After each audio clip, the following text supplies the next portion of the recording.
All right, folks, my next guest views the AI sell-off as healthy for the market and says that there are some concerns and they're valid. So I want to bring in now Monnez Crespi, the global head of Internet and Software Equity Research, Brian White. Brian, let's start with those because it's not usually when we have someone who covers an industry, it's not often they admit that, okay, some concerns are valid. So I'm glad you point. Yeah, these are good concerns. Okay, valuations. You know, one of the issues with valuations is, even though they're a little stretched, it's not like obscene, right. not for every company, right. But also, you know, are you looking at near-term peak earnings? And I'm not talking about software, but maybe in chips, areas like that. Circular deals, you know, you've seen all the graphs and the schematics and everything, and they're saying, hey, listen, companies did this in 2000, you know, like Cisco, for instance, and it should be a red flag, not for you, necessarily. Yeah, I mean, they're profitable companies backing it. To be honest, I don't like to see it. It comes across a little sketchy, but the companies backing it have a lot of money. So we won't necessarily focus on the social ramifications. I talk about this stuff a lot on the show. I agree that it exists, but the Serverlife accounting there's a big battle there. Of course, you know, Burry kind of brought this into the forefront. How long do these things have to last? 3 years, 5 years, forever? I mean, what's the deal? The guy's dead right. I mean, they went from like 3, 4, 5, 6, and then they're adding like $1 billion a quarter in profit. Now, the only thing against this being a major issue, it doesn't impact cash flow. Right, because depreciation. So it might impact, it's positive for your profit, but your cash flow doesn't change because depreciation doesn't impact your cash flow. What about the notion of that they say that it's the software stacking that's extended the life of some of these things since, you know? I think that's true, but then AI came in. They started to do it before AI took off. Okay. And so now AI, because these new processors come out so quickly, GPUs, it may be shorter.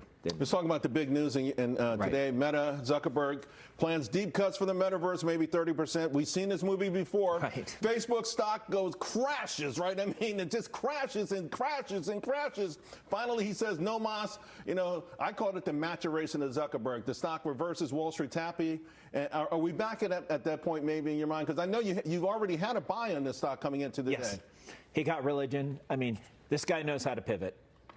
When his stock starts going down, he knows how to pivot. I mean, this is a business that loses $4.3 billion a quarter in third quarter, but generates less than $500 million in revenue. It's absurd. And $73 billion in losses since fourth quarter 20. What is it? It's just like his Moby Dick kind of thing. Is he Captain Ahab in the metaverse Moby Dick? I believe he's right if he can look at a decade, but he started investing in this before AI came onto the scene. He can't do both. Right. That's what he's telling you, and this is very good. You had a higher target for this. Yes. If you had 860, now you're 808. You're still comfortable with 808? Comfortable with it.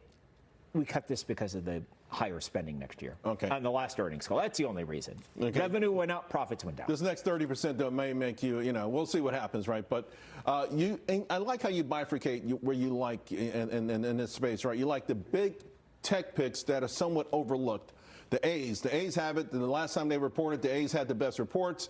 Still, though, you think they're being overlooked, Amazon and Apple? Definitely. I mean, Amazon, you know, has kind of been an AI pariah, right? And you've seen Google and all these other guys. Maybe they got to make a chip. If they can make their own chip. They have chips. Yeah. They have. Anthropic buys a lot of chips. So they put up a phenomenal quarter. In fact, it was a star last quarter.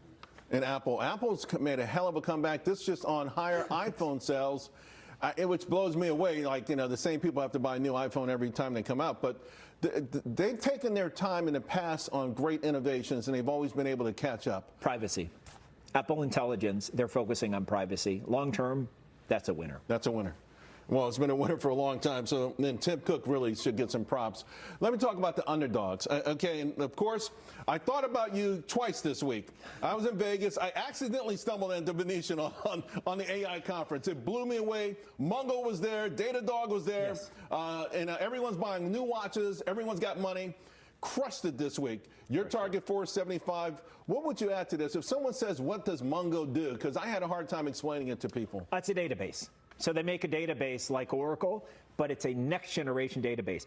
If you build an app, you need a database. And so when companies go out there and build next gen apps, AI, they need a database, and they're going to benefit. They almost have no revenue today from AI, almost none. I mean, Snow, 100 million last night, they said, in AI. That's tiny.